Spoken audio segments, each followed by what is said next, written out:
What's up, fellow gamers? Welcome to my face class guide for Cyber Knight's Flashpoint. I'm Phreak. I have about 800 hours played in the game, most of which is on Chrome difficulty or higher, so I'm pretty good at the game overall. That said, most of that time was during early access before they added face to the game, and so only about a third of those hours are face relevant.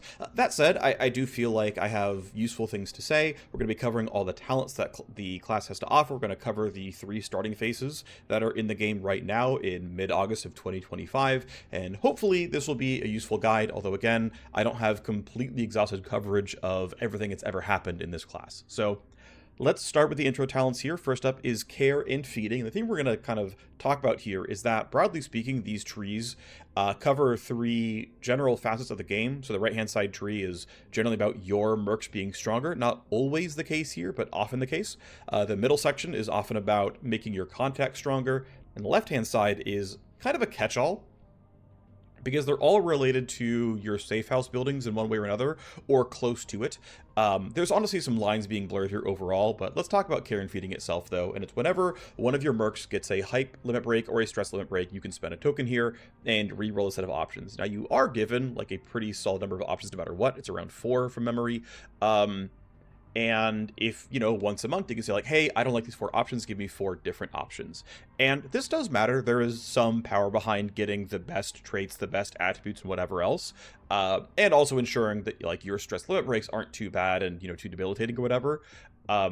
2 considerations here. One is that you don't have really fine control over when hype and stress limit breaks happen. Yes, you can kind of delay when you come in and out of cyber surgery and when you run missions that your teammates like get up to the relevant level of hype, and then, okay, I have my token back. Oh no, I have a token in 2 days. Wait 2 days, run the mission. You can do kind of stuff there, but really it means that this has oftentimes like a 32, 35 day cooldown.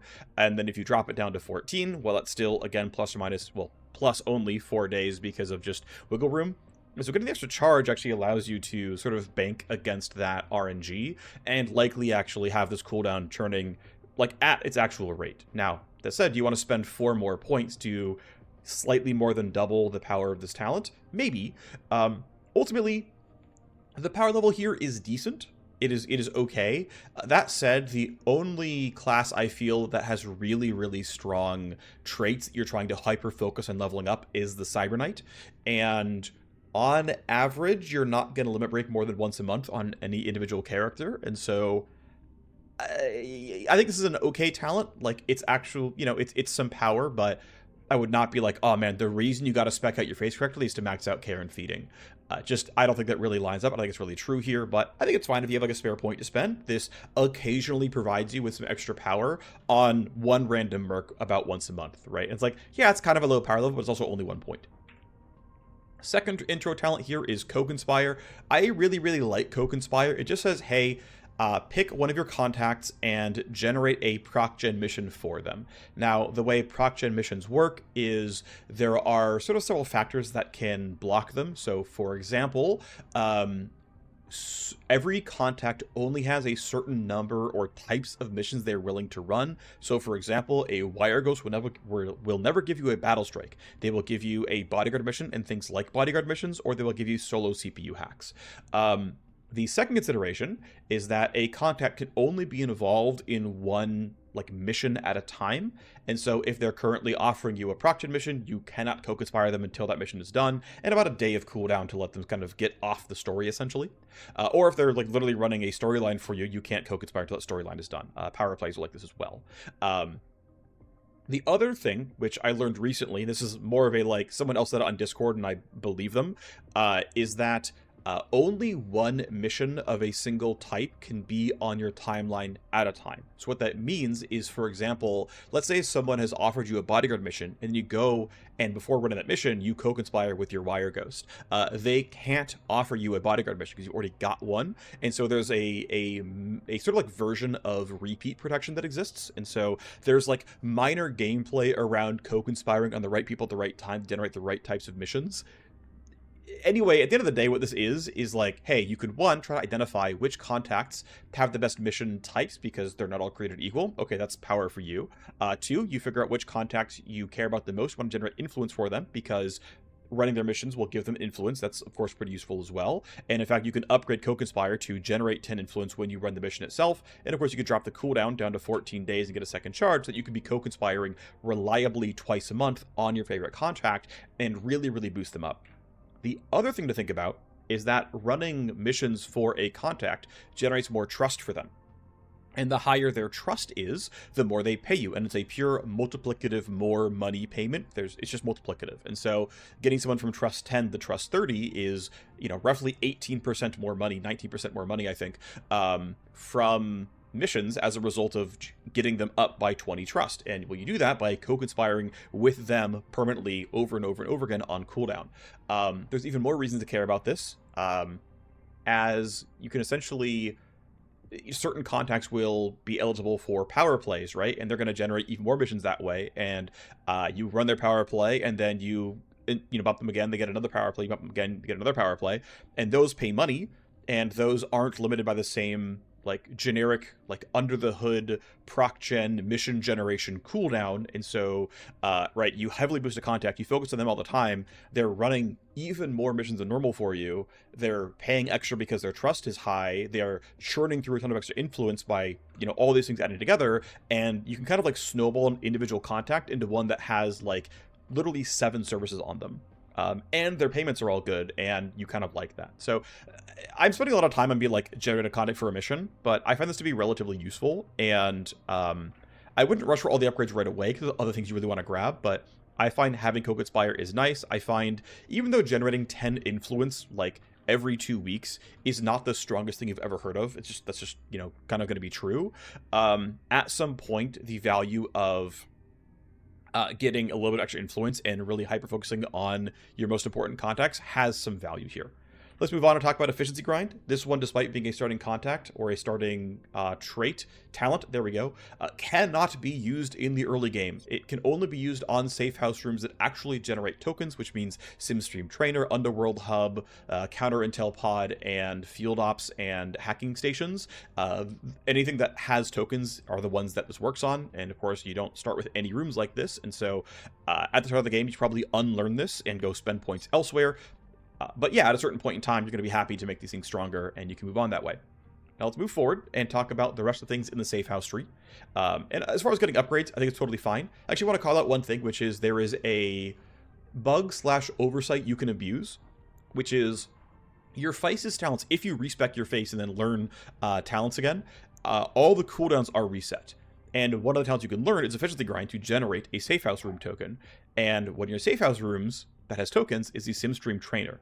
What that means is you can essentially respec your face, make sure you get 1 point efficiency grind, get all of your active talents up, use all your active talents, and then use efficiency grind on the SimStream Trainer, get a token back, respec your face, and do it all over again. And you can essentially, on day 0, use up an infinite number of face talents, and then just keep respecing.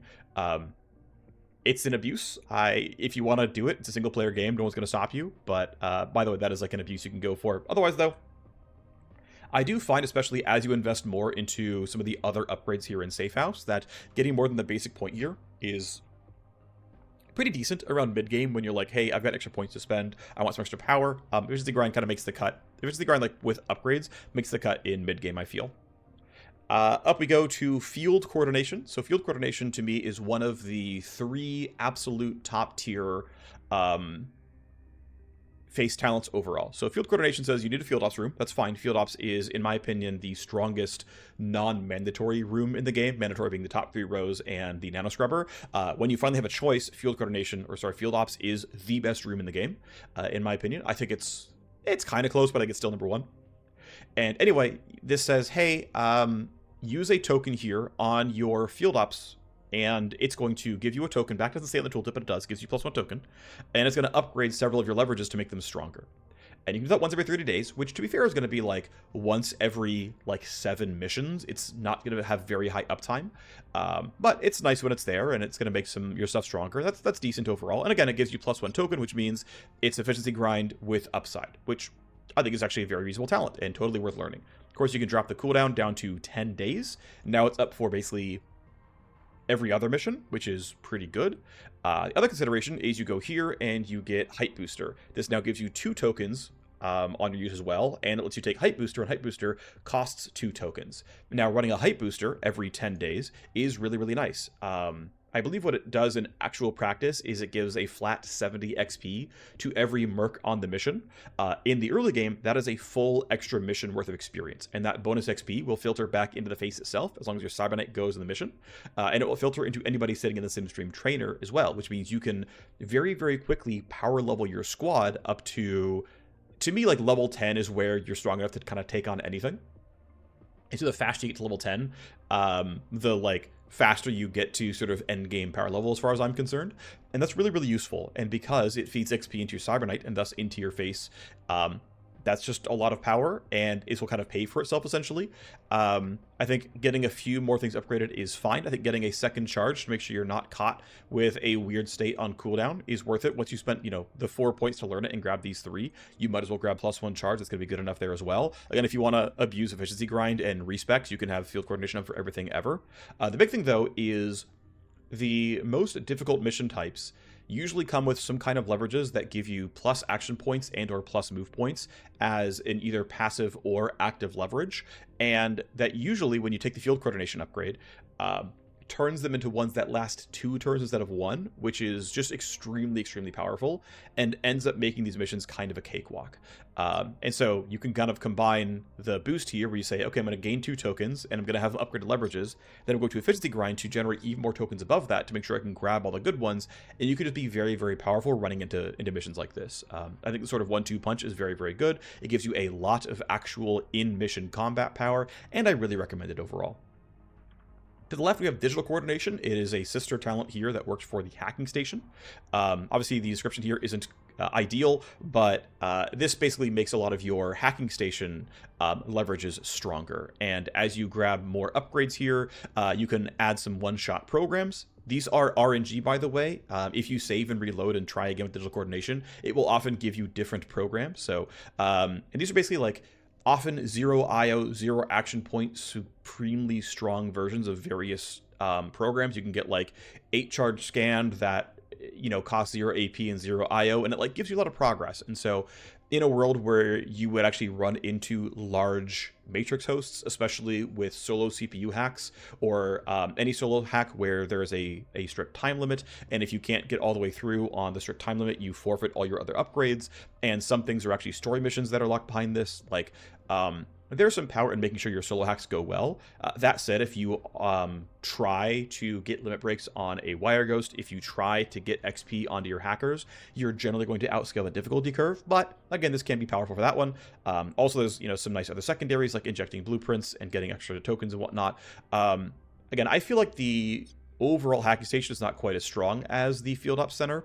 But again, there are so fewer ways to make hacking easier that using this talent to do so, I think, is not unreasonable, but I wouldn't rush for it. I think it's still good, though.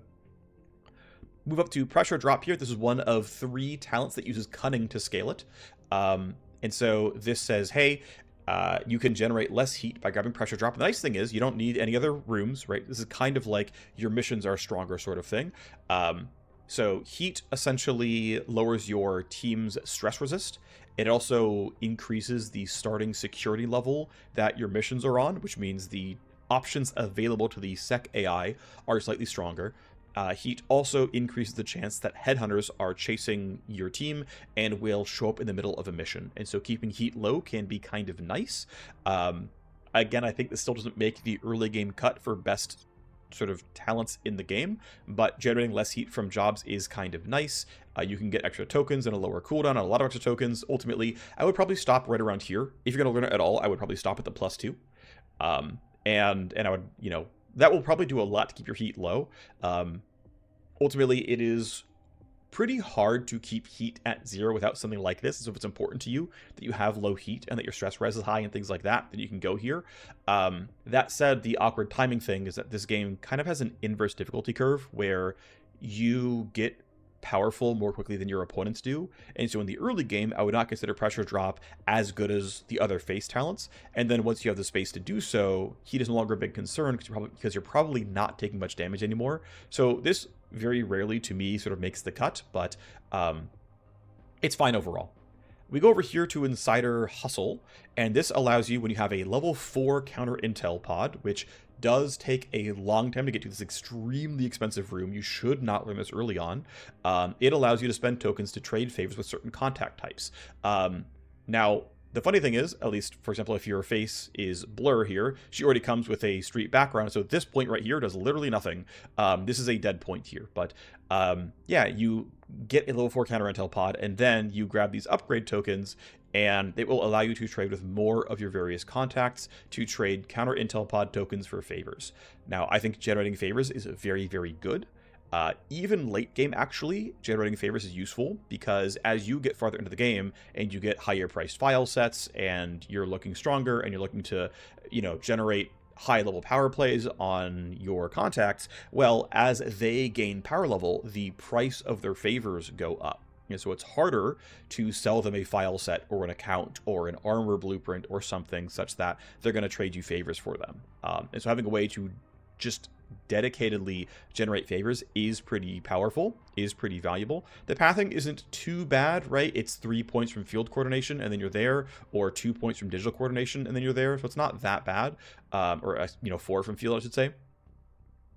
But I do think this is probably worth making the cut in the late game, but obviously you're not going to grab this early on because counter intel 4 takes a long time to get to.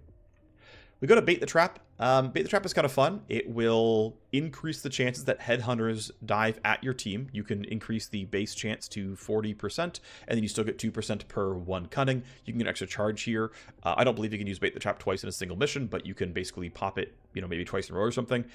There are limited avenues for headhunters to show up. It is possible to do every story mission in the game and only ever generate a single headhunter by the time you're out of story content. It's also possible to have like 5 sent at you over the course of a game. So it will depend kind of wildly on some of the story choices that you make and the opening storyline you go for. That said, okay, the argument for running this talent is that sometimes you run the A team, sometimes you run the B team. Okay, here we have the A team coming in, and it's a relatively easy mission. We're going to be full power. I'm going to have all my stuff available. Let's bait the trap and try to pull the hunters in so that they don't harass my B team when I've got to run them on a different mission. I think that is logically sound. Also, if you are in the end game and you feel really powerful and you want some extra challenge, trying to get hunters to show up is kind of nice as well, right? There's something nice about that one. Ultimately, again, you do not start the game with headhunters following you. You should obviously not learn this very early on in the game because it will do literally nothing. Some mission types you'll be able to identify, oh, headhunters cannot show up on this kind of mission, because it will be like, oh, you can't bait the trap. This one is not possible because it's a solo CPU hack or it's a battle strike or whatever. And so even just learning this to get the information of, oh, I might be ambushed on this mission, that's good to know. There's some value there as well. Ultimately, if you want to go for it, you certainly can. You can get about plus 50% for Headhunter on a mission by having some cunning and then, your heat being high and whatnot. If you want to go for it, you can, but again, not something I would rush for. Let's now talk about the middle tree, which is mostly about your contacts. Well, we're going to start there with opposition research, which is not about your contacts so much. It just says you can spend a token here once every 30 days, and this will give you some extra knowledge about how the map works. You can also get this +1. I think this is the more valuable one. Then it will also tell you what information there is about the security AI and things like that. You can get a ton of extra charges and drop the cooldown 20 days. Now, what's interesting is the base version of this talent is basically stuff that you can just sort of take notes and learn. Because it'll be like, oh, here's a description of what the map is and how the map works. Now, for me, I have 800 hours in the game, and so the baseline of opposition research is not information for me. I know all the map names, I know what they are by their thumbnail, I know what the layouts look like, I know what kind of contacts or mercs are good on them, what kind of weapons are good, but it's because I've played for 800 hours. If you want a small leg up on oh, here's how this map kind of functions, you don't want to read descriptions on the wiki or save and reload, yeah, you can get around opposition research by just making a save before this launches, use the charge or not, walk into the map, go, oh, here's what this map looks like and what the AI is doing. Okay, and then you can load back up. So yeah, in terms of well, you can save scum and not you get value out of this, I guess. Ultimately, it's up to you, right? My understanding is this was actually a pretty popular request from players when they asked them to put it in, and so the devs made it. But of course, there's no actual power game impact to this. Up to you if you want to grab it or not. That's fine. Okay, now we go into the second of what I think are the 3 S tier talents in Face, and it's Dealmaker. So Dealmaker, just out of the box, is you get paid more for missions. It's 10% plus 1% per persuasion. From what I can tell, this is purely multiplicative against trust, against anything else that's going on. And so getting something like 15-16% more like base mission payment is honestly pretty good to start out the game with. I think you should learn this pretty much every single time. Now that said, this only affects the like mission, and I believe it affects the secondary mission payment as well. So if you do like, oh, if you kill these 12 people, they'll pay you 35k, I believe that also goes through Dealmaker. But if you're selling files, if you're selling accounts and blueprints, if you're selling, you know, random armors that you grabbed from lockboxes, all that kind of stuff, those of course do not filter through into Dealmaker. And so the relative value of baseline Dealmaker is, you know, strongly scales with how much you grab all the loot boxes and rifle through all the matrix hosts or not. That's going to be up to you and the choices that you make and how thorough you want to be as a player. That said, even though I am the kind of player that rifles through every loot box and every mission I ever run, the early game is the hardest part of the game, and money is a really big constraint. I would love to kit my team out with level 2 of all of their gear with mods in every attachment slot. I can't afford that. And so anywhere where I can generate more money is a good thing, because also like the early game loot that I get are worth like 1k each, whereas early game missions can pay like, you know, like 90k or something. And it turns out that getting 15% more for my 90k mission is going to like be pretty decent here. And so I'm going to kind of care about this a fair bit. Now, the better part, though, is actually the upgrade node. So the top row and the bottom row are identical. The top row is for street and syndicate contacts. The bottom row is for milsec and corpo. But these are the same, these are the same, and these are the same. It's just what contact type. So I'm just going to talk about the top row here, and that'll be the explanation. So the baseline influence gain for running a mission is a flat 10%.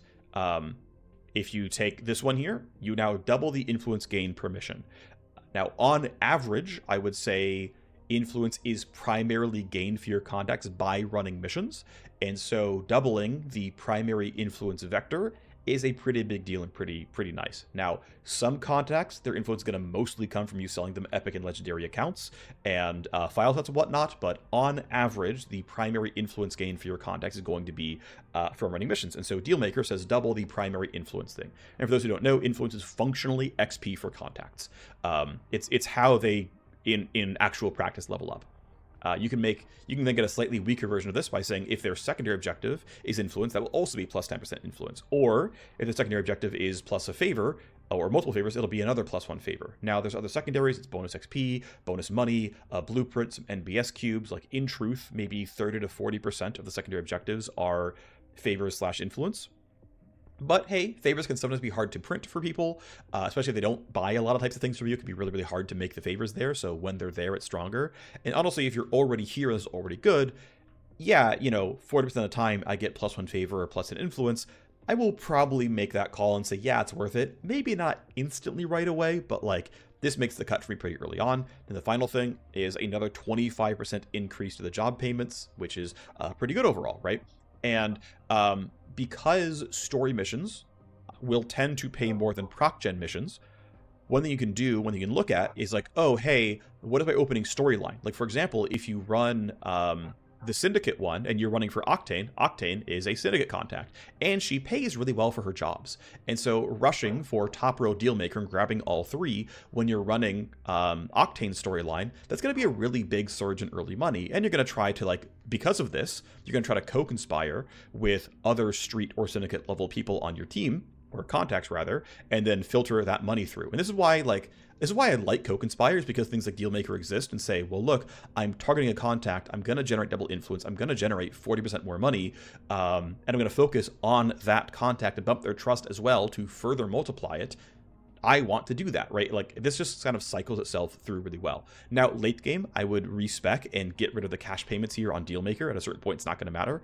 Also, if you ever identify you have a contact you really care about and they're in the other row, you've got to go and grab plus 1 or maybe plus 2 on that side as well. But realistically, focusing on your best contacts and bumping them up is really, really powerful and really worthwhile, and I recommend doing it. And so to me, Dealmaker is one of the 3 S-tier traits here on face. We come up, I'm going to go to the right-hand side and talk about Puppet Master here. Puppet Master is the 3rd of the 3 S-tier face talents as far as I'm concerned. Whenever you can help steer a contact's influence limit rate, aka they're not an enemy, so you have the ability to send favors and make options for them, you can spend a charge here and simply increase every single service they had. Now, this does not matter if they were on the list already, right? If it was like, hey, I got a limit break for my Wire Ghost, and it's going to upgrade their, like, pay more for files trait. You're like, no, slap Puppet Master. It's going to upgrade programs, and it's going to upgrade Cyberdex. And so what this does is it says, whatever your roles were, ignore them, and just upgrade every single service, which is good because that means it can insulate you from bad RNG if you're getting bad results for a contact whose services you care about. It also just generates a crap ton of bonus influence because it says, you know what? Whatever their limit breaks were, I'm going to give you 2, 3, 4, sometimes even 5 upgrades in a single limit break. So the fact this can print like 70 influence times 5 is a really, really big deal. That is functionally more influence printing than Dealmaker can do, and it's more than Coke Conspire can do. Maybe a combination can get close, but Puppet Master, again, by being RNG installation, by saying, hey, whoever your favorite is, they're going to get a whole lot better. This is really, really, really valuable. Right? Total influence income is limited, right? There's a pure, rate cap at how much you can gain, and you can sometimes get unlucky and the influence goes down the drain and they get some kind of temporary buff that you really, really, really don't like. And so this can insulate you from that one. I recommend grabbing the cooldown drop to 22 days as well at some point. You don't need it right away, but I find it to be worth it to get, about 1/4 more out of this talent overall. Yeah, I think it's great. I think it's pretty wonderful. And the nice thing even as well, even if they have several services you don't care about, once you've capped them out, they of course are no longer options. So let's say you don't care about Origami Joe selling street armor to you. Well, you Puppet Master to upgrade his guns and mod services, and by doing so, you've actually just incidentally capped out his armor service without ever trying to do it. Well, now that means that any future limit break, like his 4th or 5th limit break, the only options left are like start a power play or something. Great. And now when he runs that power play and gets new guns or whatever, he gets a future limit break, and it's like, oh, well, the only thing he could possibly upgrade is the power play guns. So I guess that's just the option I'm going to grab. And so by removing bad options as well, it's going to be really nice here. So I really like this. I think you should pretty much always learn it. Final thought here on services is you really can't get better programs and you can't get better Cyberdex without siding with a contact and getting them through the limit break. You cannot get better cybernetics without getting through a contact and giving them limit breaks. You can get better guns by simply crafting them yourself. And so generally speaking, I think gun runners, despite the fact they ironically have the most services, the most upgrades here, in the early game, upgrading them is useful because you're not going to craft your guns early on and you're not going to find all the mods you want early on. And so having access to level 4 weapon mods early on is a lot of power. And as I mentioned earlier, the early game is the hardest part. And so getting level 4 weapon mods pretty quickly is a big deal for making your late early game, early mid game easier to play. And then from there, you probably switch off and get other people going and looking pretty good. Final point here in Underworld is actually more of a Safehouse-esque sort of thing. It is more for sort of general mission progression, but during mission planning, you can go ahead and delay this by a little bit. Now, a job can only be delayed twice. You can delay them through your Field Ops Center, not Field Coordination specifically, but your Field Ops Center can delay things. Handbrake can also delay things. So if you want to, for example, save your Field Ops tokens, you can use Handbrake for this one. This is the second thing that scales with Cunning. Well, third, right, Pressure Drop, Bait the Trap, and Handbrake. These 3 all scale with Cunning. So that's what matters here for these 3. That's what Cunning does pretty much exclusively. But yeah, you can basically push a job back up to twice. The higher you scale your Cunning, the better it goes. You can, of course, add extra delay. So it's going to delay for 3 days plus 6 hours per Cunning. So you can, get a solid 5-day delay out of this, which is pretty solid. You can do similar things from, of course, your Field Ops Center. But anytime it's like, oh, my Cyber is required for this mission, but he's still in treatment or something, and or I need a 5th merc for this mission, but they're coming out of cyber surgery. Okay, give me 5 days, I'll get there. Cool, wonderful. And again, if you need it, you can always respec and learn Handbrake and then push the mission back and whatever else. Getting extra charges can be nice. You can, of course, double Handbrake a single mission, and so getting the second charge here is, I think, pretty decent if you want it. It's also right here by Puppet Master. You've already got +1 Cunning, in fact, +3 Cunning on the way up. So you're going to be in a pretty good spot where it's going to delay by several days, and that might give you the space you need. Honestly, pretty reasonable, and you can even pass through there and eventually go bait the trap Pressure Drop by just coming downwards and grabbing more Cunning on the way over, if you really want. Now, Let's talk about the right-hand side tree. We talked about care and feeding already. Handling is an attribute that gives global stress res to your team and more XP per mission. Speaking of making your team stronger, let's talk about handpicked. So handpicked is basically any time you encounter a new recruit, they will have a higher level, +2, then 3, then 4, then 5. They are capped at your knight's level, of course, but otherwise they're at something like 75% of the average XP of your team is like on average where like new recruits are placed. Now, the caveat I want to give up here, and this is like a pretty important thing to remember, is recruits are generated when you first see their name. So if you hire someone from an Underworld hub, great, you're like, I go to the U hub, I'm like, I want to see a new gunslinger, and then it generates the gunslinger, and if you have handpicked learn, congratulations, they're higher level, you're ready to go, good job, everything's wonderful, you've got a gunslinger who's, you know, +2, 3, 4, 5 levels, okay, fine. But there are some who are generated long before you actually hire them. So, for example, there's a story mission called 11th Hour, where you need to go try to rescue somebody, and as soon as the mission is first offered, they have to reference that character. And it goes, hey, like, my son did this thing, I need your help finding him. And that character now exists. And so depending on when you run that mission, if it requires legwork or time or you delay or whatever, that unit has still existed and they've been generated, and so their level is locked in stone. And so if you gain 3 more levels before running that mission, well, it's too late, they've already been generated. There's another one called Heartbreak Rush that can eventually end in you hiring somebody, and so when they talk about like, oh hey, I need, you know, this person and this person and this person, I want you to frame that person, it's like, well, one of those, you know, those people all got generated and exist as actual like characters in the game now, and you know, they're hidden from your roster, they're hidden from your contact sheet because you don't interact with them directly, but they've been generated. And so they've been generated at whatever 3/4 of the average level of your team was at that point in time. And if you go and learn handpicked and then meet them face to face, it's too late. They've been generated. So handpicked is the kind of thing where you actually sort of need to like have it learned for a while, because you know the game will generate like, hey, break my kid brother out of jail, or hey, I met somebody, or hey, whatever. Like, these people will show up at the drop of a hat with no warning, and those contacts, those mercs, those, you know, potential hires are already generated. So if you want to play a wide roster, you've got to grab this pretty early on. What's nice as well about handpicked is it feeds into itself, right? Because they're immediately one of your people, well, they're +2 level, which means they're going to be probably higher than the average leveled merc on your team, which means the next time someone's generated, right, not only is the baseline XP higher for them, but they're also going to go +2. And so one thing to consider is you really can, you can, I mean, it's, if you want to spend 1, 2, 3 travel nodes, then grab it, you can grab handpicked really early on, like very, very, very quickly, and say, cool, every time I see anyone, they're going to be really close to the max level they could be. And I don't even think you need like to go +3 in a lot of cases. I think just like the base talent is enough in most cases. That's been my experience. I've only done one playthrough with early handpick. That's what it felt like. Was +2 is enough, maybe +3. Now the other consideration though is if you are going to go for Underworld hub mercs, you can instead like respec into handpicked and be like, well, I'm late game. You know what? Let me go to +5 and let me just hire a gunslinger, let me hire a cybersword, let me hire a soldier. I'm just going to burn through some tokens real quick, and bam, they're all +5 levels. Great. And they're going to feed into itself, right? So I grab the first one, they're +5. That actually increases the average. Now my second merc's a little bit higher level. Okay, wonderful. The final caveat I'll give up here, though, is that if you're at a point where you can kind of have these luxury hires where you've got a bunch of extra space, a bunch of extra money, you can like respec in a handpick, no big deal. The game is already probably at a point where you have outscaled the enemies and you don't really need it.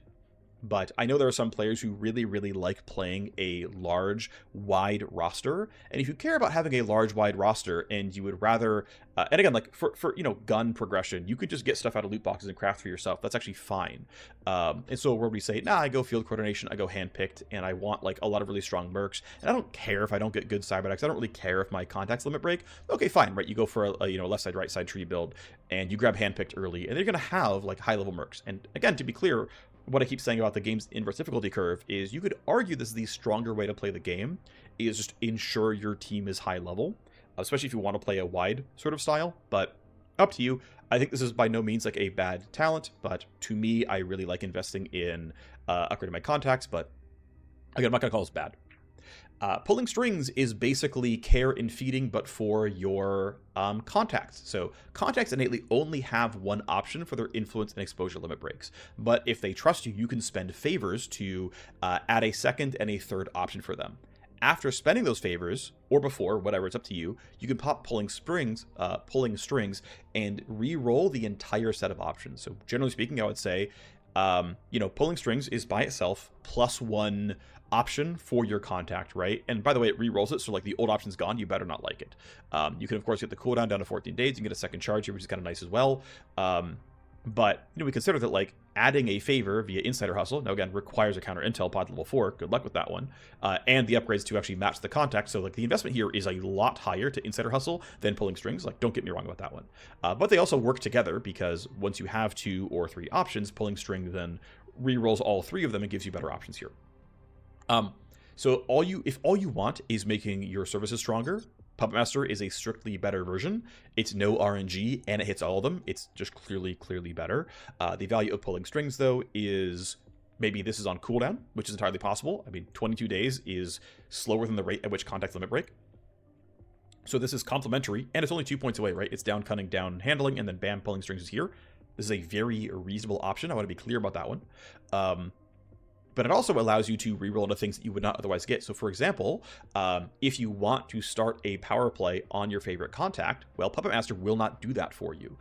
Starting a power, like getting the power play tag itself must be rolled for. And so, maybe you spend some favors, maybe you pulling strings. Okay, power play, bam, you grab it. Great. You get another limit break on them. Okay, I want you to start the power play. Now, my understanding is the devs have heavily weighted if a contact is already on a power play and not busy with another mission, they are very, very likely to grab the bespoke mission itself and say, I'm going to run this power play as my limit break.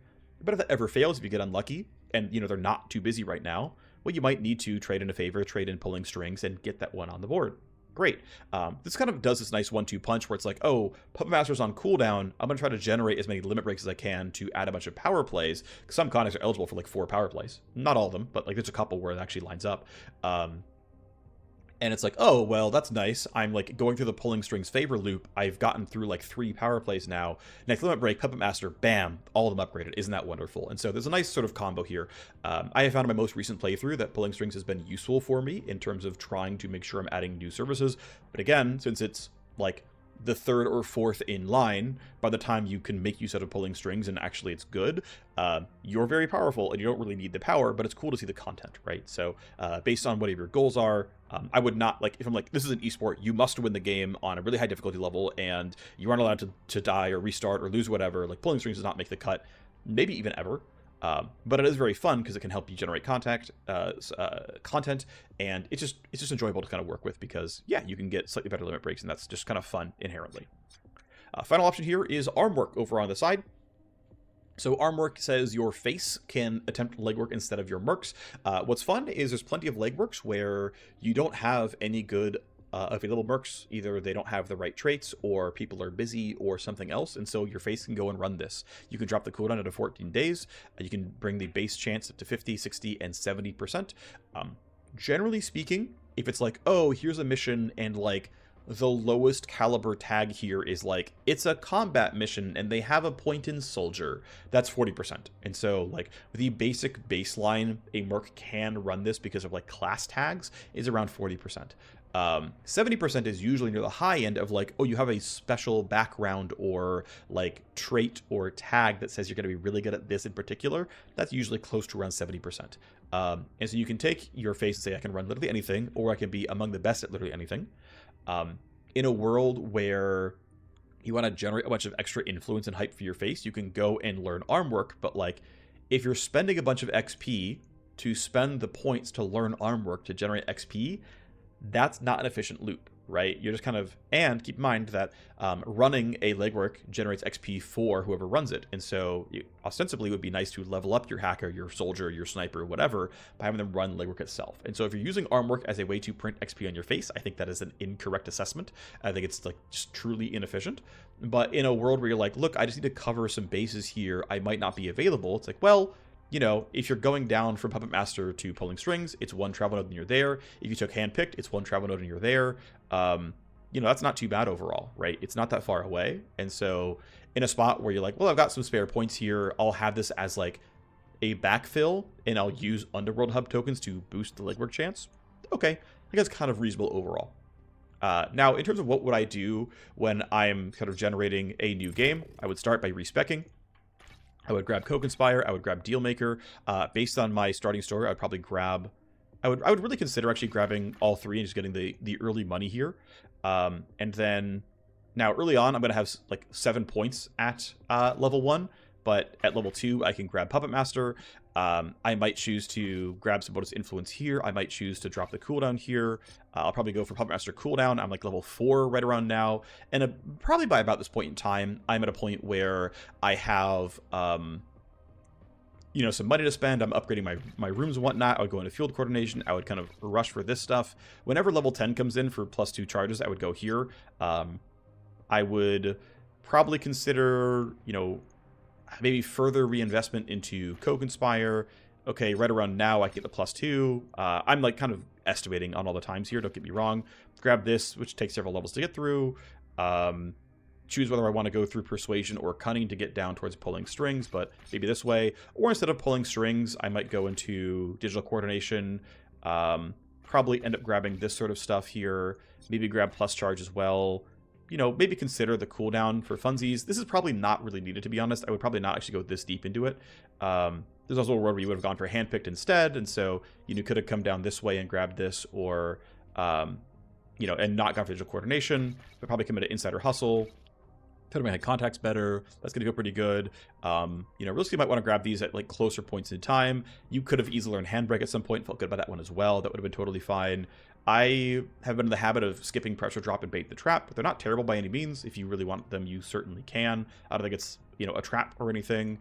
Maybe I could have grabbed Care and Feeding at some other point in time, and just once in a while, basically made sure my Cybernite's limit breaks were better. I think that's pretty decent, right? Just, I have a spare point at some point here. I ensure I bump the trait. That's kind of useful.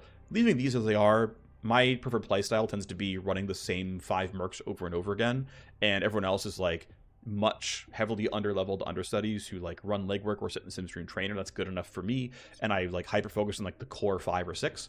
But if you don't want to do that, of course, it's not too far to either probably go somewhere like this. It's a lot of travel nodes. Like if you're not going for pulling strings, it's these 3 instead of going for like these 4, right? Like this is a slower path, all things considered. But if you're going through the top, then you're this way. But if you're going through the bottom, right, your team getting bonus XP is not a bad thing. And then it's, 1 point to get pulling strings, which is not bad, or, something like that. So that's kind of what I feel are some of the best options here. I just, personally don't care too much about these 4 ultimately, and again, like whatever you actually think is good for you, it's totally viable to go for earlier handpicks, totally viable to go for earlier Care and Feeding, but to me it's like field coordination is just kind of amazing, and in terms of just ensuring you're getting some of your early good contact limit breaks, I find that Puppet Master is worth it, and I find the money from Dealmaker is worth it here as well. Maybe grab this as well at some point. At some point, unlearn this because I don't need the money anymore. You will get to the point where your loot will, it's honestly kind of true at most points in time, the value of your loot is relatively similar to the value of the mission payments itself. But up to you what you want to go for there. So that is basically my read on the face talents. We're going to talk next about the faces you can choose in the early game, what they mean for you. Let's talk about your options for what your face is going to be in the game. You choose them at the very, very start. Right now, there's no ways to change who they are or whatever. They all share the same passive tree, but there are 2 core sets of differences. So first of all is going to be what their attribute distribution is, right? So they have a baseline background trait, and they have one that will level up as well. This is simply +1 per level, so 1 Cunning, 1 Persuasion eventually becomes 4 Cunning, 4 Persuasion when you finally cap them out with enough hype limit breaks. And so you can see Blur comes in with, generally speaking, more Cunning and Persuasion. I mean, you can see that right here. Haze comes in with a lot more handling and a moderate amount of persuasion, although Cunning will eventually level up here. And then Midnight comes with a lot of persuasion. Eventually the handling levels up, but moderate Cunning at the start. So those are honestly really, really small. You can of course read up here what they actually mean. How good is Pressure Drop? Bait the Trap and Handbrake delay. Up to you. Persuasion is just straight up legwork for the face themselves, whether they're running one that requires the face or run one from the arm work trait. And hey, if they learn Dealmaker, which I think you should, it's extra money there as well. Handling, just baseline, the team gets more XP, which is nice. That will actually feed back into the face themselves as well. And Stress Res, not a bad thing either. I personally find that Persuasion and Handling are the best 2 attributes, but that's actually the lesser of the 2 considerations. The other primary consideration is the fact that they have contacts, and these actually have some real gameplay impact. So they each know a club owner, right? Blur knows Owyn, Haze knows Bimmer, and Midnight knows Xeric. They each have slightly different services and tags. Those can be pretty relevant. They also know somebody else. So Blur owes an obligation to B Tuna, who holds a grudge, Haze knows Kirsa Jam. And of course, it was an application here as well, but as an Arrowhead security officer, that is a useful contact type. And Midnight knows a Kameu Blade Firebird. And so we're going to now dive into a save with each of these contacts and tell you what they're all about. So Owyn knows B-Tuna, who is a gang boss for Los Zagalas, and actually would theoretically have some pretty useful trags here. He buys armor blueprints, which can be quite rare. Buying gang accounts and items, whatnot, is not a very big deal here. Street military items is handled by your gun runners, for example, so you don't really need much there. But combat drugs is a bit of a rarity. The problem is B-Tuna comes in, as they mentioned, he holds a bit of a grudge, with negative trust, which means if it's negative, it blocks all service, which means he doesn't actually sell combat drugs, and negative trust means you can't co-conspire either, which means you need B-Tuna to offer you several proc-gen missions in order to build the trust up to where he finally sells combat drugs for you. That route takes kind of a while. I don't think it's particularly strong. I would generally say, yeah, not really worth it. Yes, you can sell him used weapons for a bit of extra money, but honestly, kind of whatever. Now, Owyn is the starting nightclub owner, and, well, she'll buy your item blueprints, which is fine. But, you know, she doesn't run any jobs. She's a nightclub owner. They basically just don't run proc-gen missions almost ever. And all she has is item blueprints. So I would say, generally speaking, from the contact perspective, easily the worst face.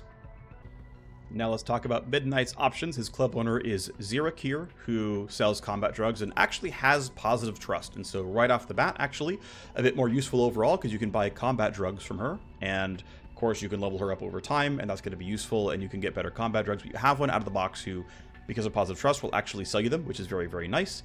And Firebird here, rather, is really useful because he sells Milsec items. This is an extremely rare service to have, and of course, comes in with positive trust here as well. Milsec items out of the box gives you Dazzlers and Shock Mines, which means you have on-demand stunning capabilities, which is really, really, really big. This is really, really nice, and makes this end up being a really strong set of opening contacts. And the final option here is Haze. Apologies for having to load a later game save here, but Bimmer is the opening option here, who's got combat drugs as well. Forgive the fact that it's maxed out. He comes with level 1 combat drugs, but that's great. It's still a service that is useful. And then his secondary contact is Kirsa here, who sells street military items, which, again, you don't need. Your gun runners will have that. But the special thing is that because she's an Arrowhead security chief, you can buy camera disabling leverage from her, which means you can use that to simply come in and say, look, I'm going to spend a little bit of cash, and then for 2 turns, all the cameras are down. And so you have a way of very easily sneaking through large portions of the map without cameras to mess with you, which lets you free up some talent space and whatnot, which is pretty good overall. As for which one's better, I don't know. Both are pretty good. Obviously, I think Blur is pretty strongly the weakest option, but up to which one you'd like more.